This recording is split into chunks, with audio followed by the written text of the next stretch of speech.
আল্লাহর হাবিব সাহাবায়ে কেরামদের বরকতের জন্য দোয়া শিখিয়ে দিয়েছেন। এই উম্মতেরা, রজব মাস আসলেই তোমরা আল্লাহর কাছে বরকতের জন্য দোয়া করো। আল্লাহুম্মা বারিক লানা, করেন আল্লাহুম্মা বারিক লানা ফি রজব ওয়া শাবান ওয়া বাল্লিগনা রমাদান। আল্লাহুম্মা বারিক লানা ফি রজব ওয়া শাবান ওয়া বাল্লিগনা রমাদান। আল্লাহর হাবিব আল্লাহর কাছে দোয়া করতেন, হে দয়ার মালিক, আপনি আমার রজব এবং শাবানের হায়াতটা লম্বা বানায়া দেন।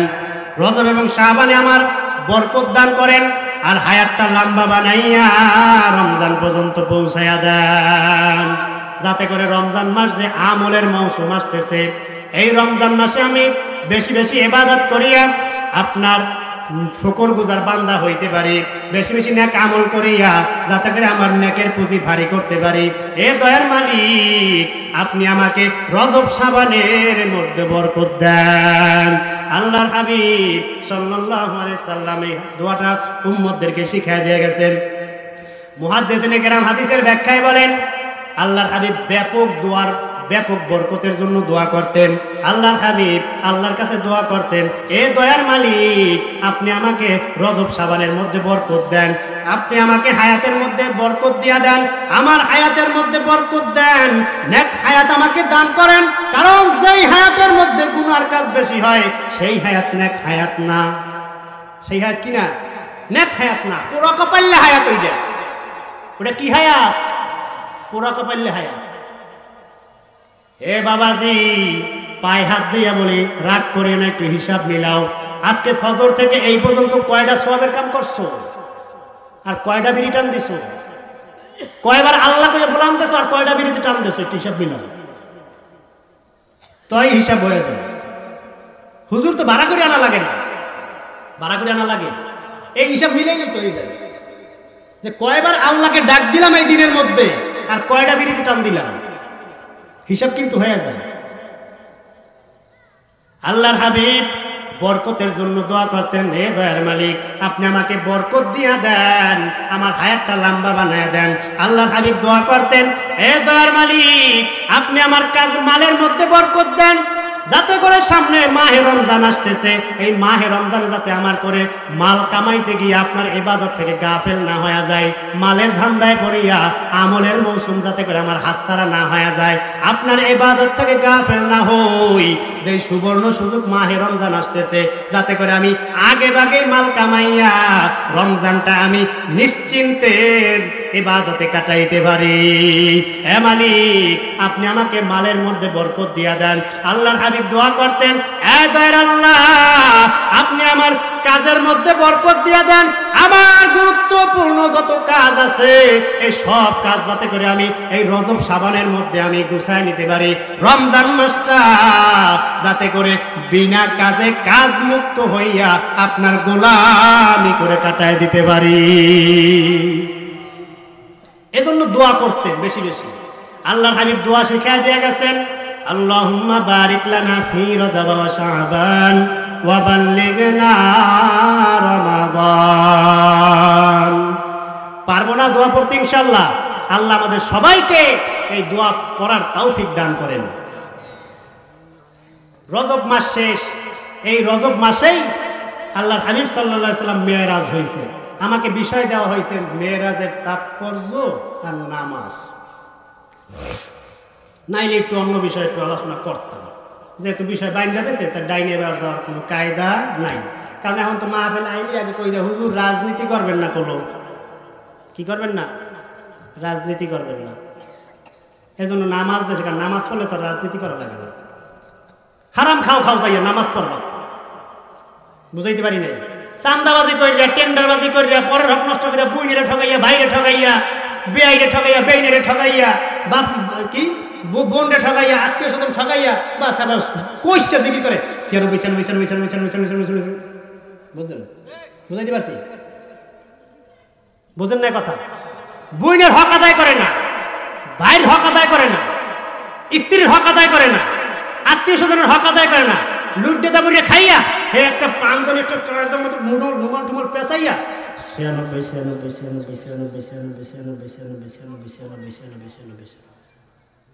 পুরো আল্লাহর ওলি, পুরো কি আল্লাহর ওলি। এই ইবাদত কোন কামে লাগবে? হারাম খাইয়া। ও আজি সাহেব, কোন কাজে লাগবে তোমার এই নামাজ? কোন কাজে লাগবে তোমার এই জিকির? আজকাল কইছে হালকা জিকির, ইল্লাল্লাহ জিকির করতে করতে কোন ফাড়াই হয়। ইয়া নবী খালাম আলাইকুম কই দাঁড়াই লাফ দিয়ে খাড়াই যায়, অথচ যাইতেন বইনের হক দেয় না। এই ওয়াজ করলেই কেবল হুজুর রাজনীতি লইছে, পরের হক ঠকাইয়া চান্দাবাজি টেন্ডারবাজি করে হ্যাঁ সংসার চালায়, মরা মানুষের উপর তারপরে চান্দা ধরে হ্যাঁ খায়। এই ওয়াজ করলেই হুজুর ভালো না, ওটা আনছে কি আছে? ও কি ওয়াজ লইছে বুঝাইতে পারি নাই। বুঝছেন? বেজার হইতেছেন? যাও কার নদীকে যাবো না। আল্লাহ হাবিব সাল্লাল্লাহু আলাইহি সাল্লাম এই রজব মাসেই তাকে আল্লাহ পাক রব্বুল আলামিন মেরাজে নিছেন। কেরসা কাহিনী না, আল্লাহ তাআলা সূরা বনী ইসরাঈলের 1 নম্বর আয়াতের মধ্যে বলেন, সুবহানাল্লাযী আসরা বিআবদিহি লাইলাম মিনাল মাসজিদিল হারাম ইলাল মাসজিদিল আকসা الذي باركنا حوله لنوريه من آياتنا إنه هو السميع البصير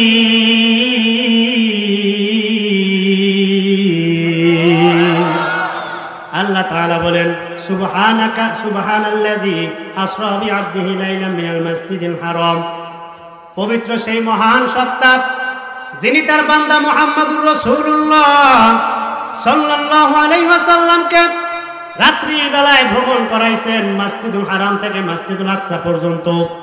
আল্লাযী বারাকনা হাওলাহু লিনুরিয়াহু মিন আয়াতিনা, আল্লাহ বলেন আমি তার চারপাশটাকে বরকতময় করছি যাতে করে আমি আল্লাহর কিছু নিদর্শন তাকে দেখাইতে পারি। এ দুনিয়ার মুসলমান, আল্লাহর হাবিব পয়গম্বর আরবি নবী মুহাম্মদুর রাসূলুল্লাহ সাল্লাল্লাহু আলাইহি ওয়াসাল্লাম তার চাচাতো বোন উম্মে হানির ঘরে শায়িত ছিলেন নিজের কক্ষে। এমন সময় দুইজন ফেরেশতা জিবরাইল মিকাইল আসে হাজির, তাকে ঘুম থেকে জাগাইলেন, সেখান থেকে নিয়ে গেলেন হাতিমে কাবার নিকট। সেখান থেকে জমজম কূপের কিনারায় সেখানে তার সিনা চাক করিয়া সেখান থেকে কিছু বের করে ফালাইয়া দিলেন। স্বর্ণের তস্তরিতে আনা ঈমান আর হিকমত দিয়ে কলবটাকে বোঝাই করে দিলেন। লম্বা ঘটনা, সবাই আপনারা ঘটনা জানেন।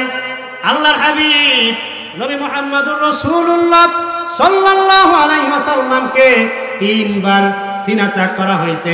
একবার শৈশবকালে যখন হালিমাতুস সাদিয়ার ঘরে ছিল, আল্লাহর হাবিব সাল্লাল্লাহু আলাইহি সাল্লাম তার দুধ ভাইয়ের সঙ্গে যখন মাঠে চড়াইতে গেলেন, তখন তার প্রথম সিনা চাক করানো হইল।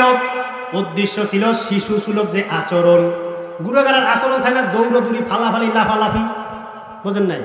এই দৌড়দৌড়ি, ফালাফালি, লাফালাফি যাতে করে করতে না পারে, কারণ একজন নবীর জন্য এটা শোভনীয় নয়, বুঝেন নাই? সেজন্য এই শিশু সুলভ আচরণ তার কলব থেকে আল্লাহ তাআলা বের করে দিয়েছেন ছোটবেলায়। এই শিশু সুলভ আচরণ যাতে করে তার মধ্যে না থাকে, ছোটাছুটি, লাফালাফি, খেলাধুলা, এই বিষয় যাতে করে তার মধ্যে না থাকে। দ্বিতীয়বার সিনা চাক করলেন 20 বছর বয়সে, যখন যৌবনে পদার্পণ করবেন। যৌবন সুলভ আচরণ, উচ্ছৃঙ্খলা, বুঝেন নাই? তাও দিয়ে আডা, পিকআপ বাড়ে, যাতে এই উচ্ছৃঙ্খলা যাতে না হয়, গুনার প্রতি আসক্ত যাতে করে তার মধ্যে না থাকে। কারণ একজন নবী সে কোশ্চিন কালেও গুনাহ করতে পারবে না, সেজন্য তাকে গুনাহমুক্ত রাখার জন্য এই গুনাহের চাহিদা তার অন্তর থেকে আল্লাহ বের করে দিয়েছেন যৌবন পদার্পণ যখন করলেন তখন। তৃতীয় নম্বরে সিনা চাক করছেন মেরাজের রাত্রিতে, যখন আল্লাহ হাবিব সাল্লাল্লাহু আলাইহি সাল্লামকে মেরাজের ডাক দিলেন, তখন আল্লাহ হাবিবের সিনা চাক করিয়া ভিতর থেকে কালো কিছু বের করে দিয়া সোনার তস্তরিতে আনা ঈমান আর হিকমত দিয়া কলবের মধ্যে ঢুকাইয়া দিলেন, যথাস্থানে আবার ফিট করিয়া দিলেন। এর উদ্দেশ্য ছিল আপনার আরশে আজিম ভ্রমণ করার মতো ক্ষমতা, আল্লাহর কালাম শুনে বরদাস্ত করার মতো যোগ্যতা আল্লাহ তাআলা তার মধ্যে ঢুকাইয়া দিয়েছেন, এই উদ্দেশ্য ছিল। তারপরে আপনার মোহরে নবুয়তের সিল লাগায় দেওয়া হইল। আল্লাহর হাবিব সাল্লাল্লাহু আলাইহি সাল্লাম, লম্বা ঘটনা, তাকে বোরাক আনা হইল। বোরাকে উঠিয়ে আল্লাহর হাবিব রওনা করবেন, বোরাকটা একটু অসম্মতি জানাইলো, নড়াচড়া করলো। জিবরাইল ডাক দেয়া বলে, আই বোরাক, জানো নাকি তোমার উপরে কে সওয়ার হইবে?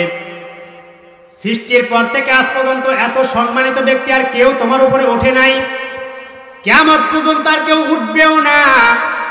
ইনি হলেন সাইয়্যিদুল মুরসালিন, খাতামুন নবিয়্যিন, নবী মুহাম্মদুর রাসূলুল্লাহ সাল্লাল্লাহু আলাইহি ওয়াসাল্লাম। এই কথা বলার পর বুরাক লজ্জা শরমে একটা ঘাম দিয়া ফেলাইছে। আল্লাহর হাবিব বলেন, উম্মত, আল্লাহর হাবিব তখন বুরাকের উপরে উঠলেন। বুরাক মুহূর্তের মধ্যে তাকে নিয়ে বাইতুল মুকাদ্দাস, মসজিদুল হারাম থেকে বাইতুল মুকাদ্দাসে নিয়ে চলে গেলেন। লম্বা ঘটনা। সেই জায়গায় আল্লাহর হাবিব 2 রাকাত নামাজ পড়লেন, সমস্ত নবী রাসূলদের ইমাম হইয়া। লম্বা ঘটনা। সেখান থেকে আল্লাহ হাবিব সাল্লাল্লাহু আলাইহি সাল্লামকে আল্লাহ তাআলা কিছু নিদর্শন দেখাইছেন। আল্লাহ তাআলা বলেন, আল্লাযী বারাকনা হাওলাহু লিনুরিয়াহু মিন আয়াতিনা, আমি তার চারপাশটা বরকতময় করছি আমি আল্লাহর কিছু নিদর্শন দেখাইবার জন্য। আল্লাহর হাবিব পথ চলতে আছেন। আল্লাহর হাবিবকে আমলে বারজাক, আলমে বারজাক এবং জাহান্নামে কোন কোন আযাবের জন্য কোন কোন শাস্তি হবে সেইটা আল্লাহ তাআলা দেখাইছেন।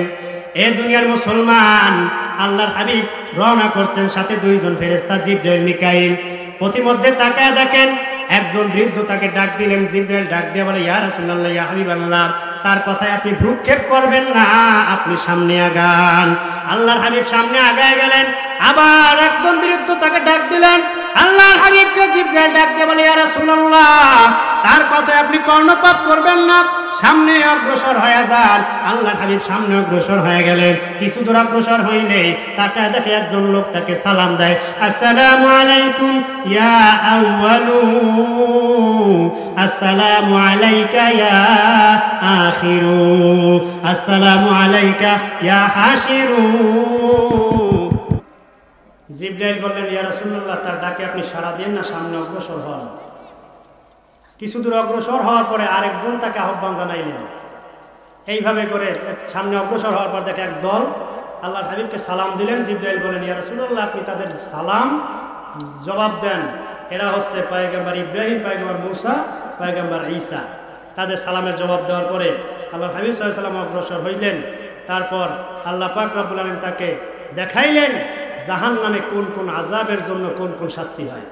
আল্লাহর হাবিব পয়গম্বর আরবি নবী মুহাম্মদুর রাসূলুল্লাহ সাল্লাল্লাহু আলাইহি সাল্লাম তিনি সামনে অগ্রসর হয়ে তাকায় দেখেন একদল মানুষের হাতের মধ্যে লম্বা লম্বা বড় বড় তামার নখ। কিসের নখ? এদিকে কথা বললেন, কিসের নখ? তামার নখ। কিসের? তামার নখ। এই তামার নখগুলো দিয়া ওই আল্লাহর বান্দা তার চেহারার মধ্যে আশ্রয়া ক্ষত বিক্ষত করতেছে। আল্লাহর হাবিব জিবরাইলকে ডাক দিয়ে বলেন, ভাই জিবরাইল, এরা কারা যারা বড় বড় তামার নখ দিয়ে নিজেদের চেহারার ভিতরে ক্ষত বিক্ষত করে? আল্লাহর হাবিবকে জিবরাইল ডাক দিয়ে বলে, ইয়া রাসূলুল্লাহ, এরা হইল আপনার উম্মতের মধ্যে ওই সমস্ত মানুষ যারা মানুষের গীবত শেখাত করিয়া বেড়াইতো, যারা মানুষের পিছনে পিছনে পরনিন্দা করিয়া বেড়াইতো, পিছনে পিছনে গীবত করিয়া বেড়াইতো, পিছনে পিছনে মানুষের সমালোচনা করিয়া বেড়াইতো। এরা হইল ওই সমস্ত মানুষ আজকে জাহান্নামের মধ্যে তারা নিজেদের চেহারাটাকে ক্ষতবিক্ষত করতেছে। এই দুনিয়ার ঈমানদারেরা যারা আপনার গীবত করে তারা মরা ভাইয়ের গোশত খাওয়ার সমান। আল্লাহ তাআলা বলেন, ওয়ালা তাজাসসু ওয়ালা ইয়াগতাব বা'দুকুম বা'দা আইয়ুহিব্বু আহাদাকুম আইয়াকুলা লাহমা আখিহি মাইতা ফাকারিহতুমু।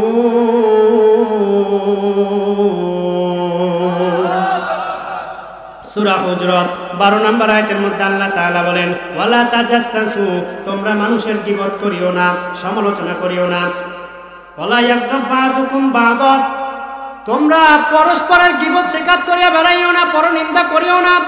আইয়ুহিব্বু আহাদাকুম আইয়াকুলা লাহমা আখিহি মাইতা, তোমাদের মধ্যে কেউ কি আসো তার মরা ভাইয়ের গোশত খাইতে পছন্দ করো? মরা ভাইয়ের গোশত খাইতে মজা লাগে, জাল মাংসের মতো না, কথা কয় না। রোস্টের মতো মজা লাগে না, কথা বলে না। তাহলে যারা গীবত করবে তারা আপন মরা ভাইয়ের গোশত খাওয়ার সমান গুনাহগার হবে। আল্লাহ তাআলা বলেন ওয়াইলুল লিকুল্লি হুমাযাতিল লুমাযা, এ দুনিয়ার মুসলমান, ওয়াইল নামক জাহান্নাম তাদের জন্য যারা মানুষের সামনে পেছনে সমালোচনা করিয়া বেড়ায়, মানুষের সামনে পেছনে গীবত করিয়া বেড়ায়। আজকে গীবত না করলে পেটের ভাত জমায় না, কথা কয় না। আজকে দোকানে বসিয়া একটা বিড়ি আর এক কাপ চা, বুখারী শরীফ খতম, বুঝেন না? বুঝেন না? তাফসীর হল হয়ে যায়। ওরে বেডা, এই রকম যায় শুরু, কি শুরু। হে দুনিয়ার ইমানদার, আল্লাহর হাবিব সাল্লাল্লাহু আলাইহি সাল্লাম সামনে অগ্রসর হইলেন। আল্লাহর হাবিব তাকায় দেখেন একজন মানুষের মাথাটাকে পাথর দিয়া আঘাত করিয়া চূর্ণ বিচূর্ণ করে ফেলানো হইতেছে। আল্লাহর হাবিব জিবরাইলকে ডাক দিয়ে বলে, ইয়া রাসূলুল্লাহ, ইয়া হাবিবাল্লাহ, এরা কারা? আল্লাহর হাবিবকে জিবরাইল ডাক দিয়ে বলে, ইয়া রাসূলুল্লাহ, এরা হইল আপনার উম্মতের ওই সমস্ত মানুষ যারা কানে আযান শোনার পরেও অলসতা করিয়া নামাজে যায় না। চার দোকানে ভাইয়া সালামি করছে, চার দোকানে ভাইয়া বিড়ি টানছে আর গল্প গুজব করছে, দোকানপাটে বসিয়া বিভিন্ন কায়দায় আড্ডা দিয়ে বেড়াইছে, বন্ধু বান্ধবের মালায় মিলাইয়া তারপর তারা বিভিন্ন কায়দায় তারা আনন্দ উদযাপন করিয়া বেড়াইছে।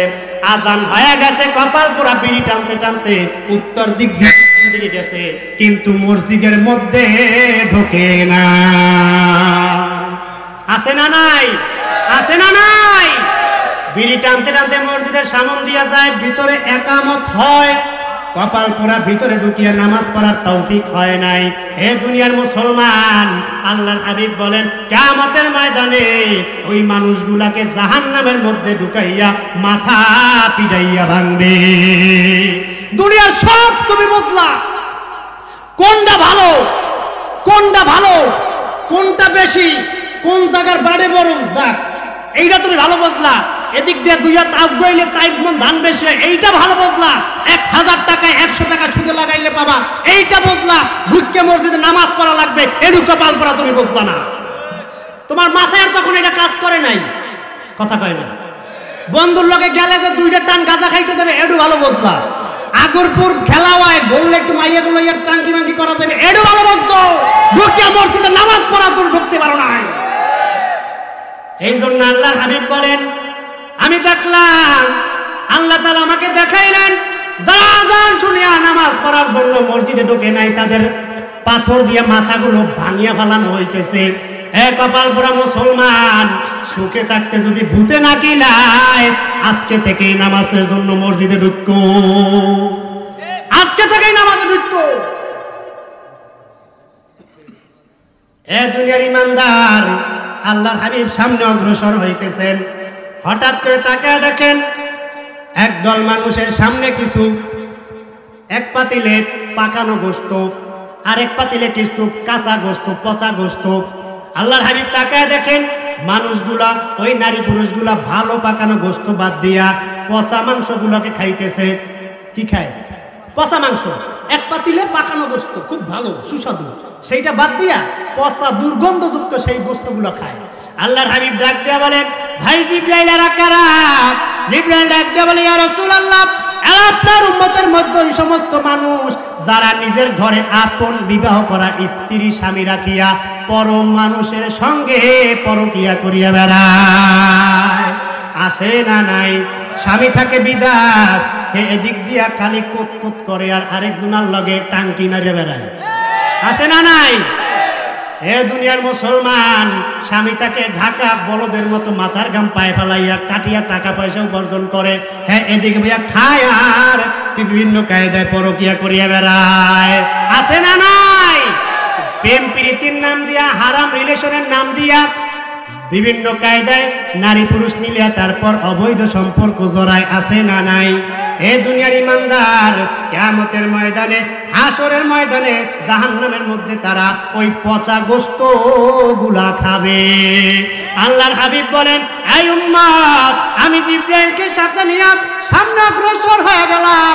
কিছু দূর অগ্রসর হওয়ার পরে তাকায় দেখে একদল নারী পুরুষ একটা তন্দুলুটি বানানোর মতো একটা চুলা, কির মতো চুলা, তন্দুলুটি বানায় না চুলা, কেমন গোল, এটার মধ্যে রুটি মারে, ওই রকম একটা চুলার মধ্যে ধাউ ধাউ ধাউ ধাউ ধাউ ধাউ করিয়া আগুন জ্বলে। ওই আগুনের মধ্যে একদল নারী পুরুষ উলঙ্গ অবস্থায় ঘুরপাক খাইতেছে এবং সাপ বিচ্ছু বিষাক্ত তাদের লজ্জাস্থানের মধ্যে দংশন করতেছে। আল্লাহর হাবিব ডাক দিয়া বলে, ভাই জিবরাইল আর কারা?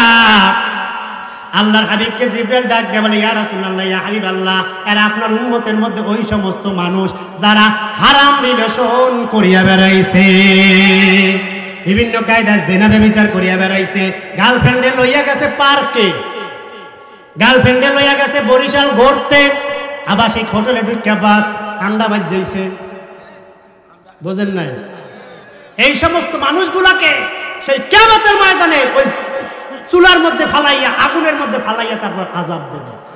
দুনিয়ার মানুষ, যুবক ভাই পায়ে হাত দিয়া বলিয়া যায়, আজকে হারাম রিলেশনের নাম দিয়া কি অপকর্ম করিয়া বেড়াও, কিয়ামতের ময়দানে কি শাস্তিটা হবে? আল্লাহর হাবিবকে আল্লাহ তাআলা মেরাজের রাত্রিতে দেখা দিয়েছেন, সাবধান উম্মত, যতদিন থাকবো আর হারাম রিলেশনের মধ্যে আমরা নাই। রাজি আছি ইনশাআল্লাহ? ইনশাআল্লাহ। বুড়ারা, যুবকরা তো নাই, এই কইবে তারা, কারণ হেরা তো জীবনও করবে না, হেরা তো চাষি খবর আছে, খবর মরে গেলে। দুনিয়ার মানুষ কষ্ট হয়, কষ্ট হয়, আমার কষ্ট হয়। আল্লাহর হাবিব সাল্লাল্লাহু আলাইহি ওয়াসাল্লাম সামনে অগ্রসর হইলেন। সামনে অগ্রসর হওয়ার পর তাকায় দেখেন একদল মানুষের জিহ্বা টানিয়া ধরিয়া কাছি দিয়া কাটা হয়, আগুনের কাছি দিয়া। আল্লাহর হাবিব জিজ্ঞাসা করলেন, ইয়া জিবরাইল ভাই, এরা কারা যাদের জিহ্বাগুলা আগুনের কাছে দিয়ে কাটা হইতেছে? জিবরাইল ডাক দিয়া বলে, ইয়া রাসূলুল্লাহ, ইয়া হাবিবাল্লাহ, এরা আপনার উম্মতের মধ্যে ওই সমস্ত মানুষ যারা বড় বড় বড় বড় লেকচার মারতো কিন্তু নিজে আমল করতো না। চার দোকানে বইয়া যাই দেন, বিড়ি একটা টানে, একটা বেড়া বাতি যায়, ওয়াজ যা করতে আছে না, সেই ওয়াজ শাহেদের পোলায় যা ওয়াজ গুলো করলে বেড়া, এর সামনে ওয়াজই হয় না বেড়া।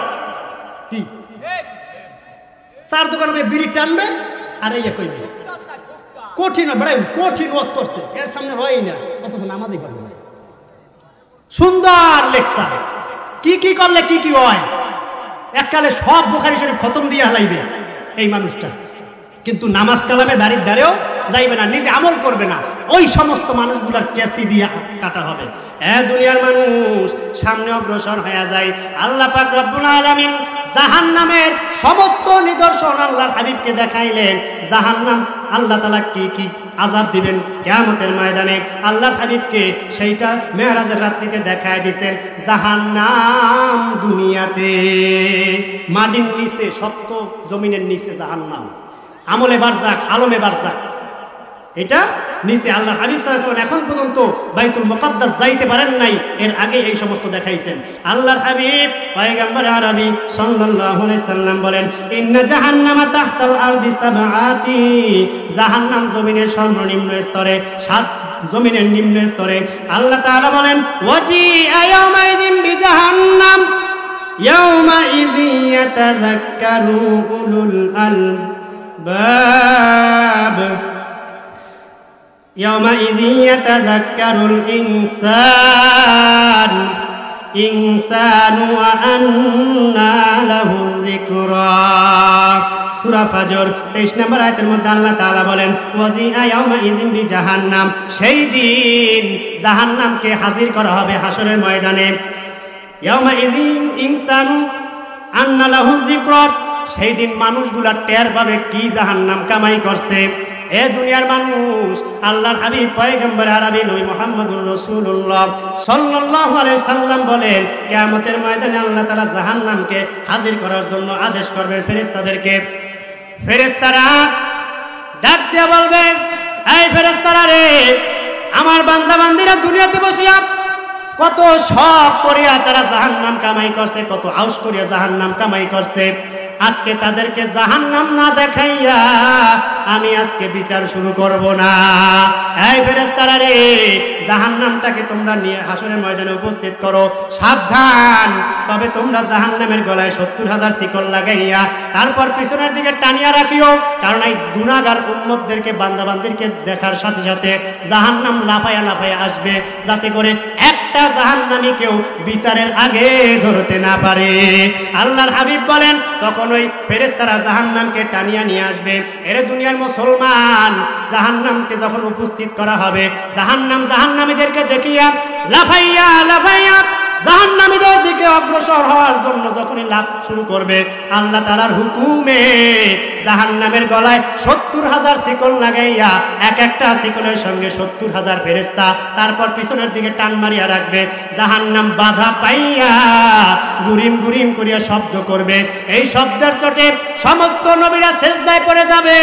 সেজদায় পড়িয়া বলবেন, রব্বি হাবলি ইয়া নাফসি ইয়া নাফসি, হে মালিক আমাকে বাঁচান আমাকে বাঁচান। একমাত্র নবী মুহাম্মদুর রাসূলুল্লাহ সাল্লাল্লাহু আলাইহি সাল্লাম আরশের নিচে সেজদায় পড়িয়া কান্না করবে, রব্বি হাবলি উম্মতি, রব্বি হাবলি ইয়া উম্মতি। আয় আল্লাহ, আমার উম্মতের অবস্থা কি, আমার উম্মতের উপায়টা কি? আল্লাহ তাআলা তখন আল্লাহর হাবিবকে ডাক দিয়ে বলবেন, আয় হাবিব, আপনি দুনিয়াতে বসিয়া অনেক কান্না করছেন, অনেক চোখের পানি ঝরাইছেন। আজকের এই হাসরের মাঠে আর আপনারা চোখের পানি ঝরানো লাগবে না। এক পেলা পানি দিয়া আল্লাহর হাবিবকে বলবেন, এই পানিটা আপনি জাহান্নামের মধ্যে ছিটাইয়া দেন। আল্লাহর হাবিব পানি পেয়ালা নিয়ে দৌড় মারবে জাহান্নামের মধ্যে, জাহান্নামের কিনারায় যায় যখন পানিটা ছিটাইয়া দিবে, অমনি জাহান্নাম ক্যাট ক্যাট করিয়া পিছনের দিকে দৌড় মারবে। আল্লাহর হাবিব ডাক দিয়া বলবেন, মালিক, এইটা কি হাউজে কাউসারের পানি, নাকি আবে হায়াতের পানি, নাকি জমজম কূপের পানি? এ কেমন পানি আল্লাহ, যে পানিটা দেওয়ার সাথে সাথে জাহান্নাম পিছনের দিকে দৌড় মারলো? আল্লাহ তাআলা ডাক দিয়া বলেন, হাবিব, এটা কোনো হাউজে কাউসারের পানি নয়, এটা কোনো আবে হায়াতের পানি নয়, এটা কোনো হাউজে কাউসারের পানি নয়, এটা কোনো জমজমের পানি নয়। এই পানি হইল আপনার গুনাহগার উম্মতের চোখের পানি। সুতরাং দুনিয়ার মুসলমান, আজকে দুনিয়াতে বসিয়া কান্না করিয়া চোখের পানি যদি ফালাইবার পারো, কিয়ামতের ময়দানে এই চোখের পানি বৃথা যাবে না।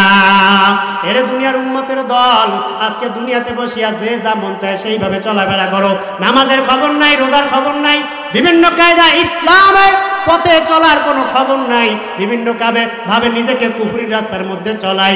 খবরদার, কিয়ামতের ময়দানে কিন্তু সব হিসাব দেওয়া লাগবে। দেওয়া লাগবে কি লাগবে না?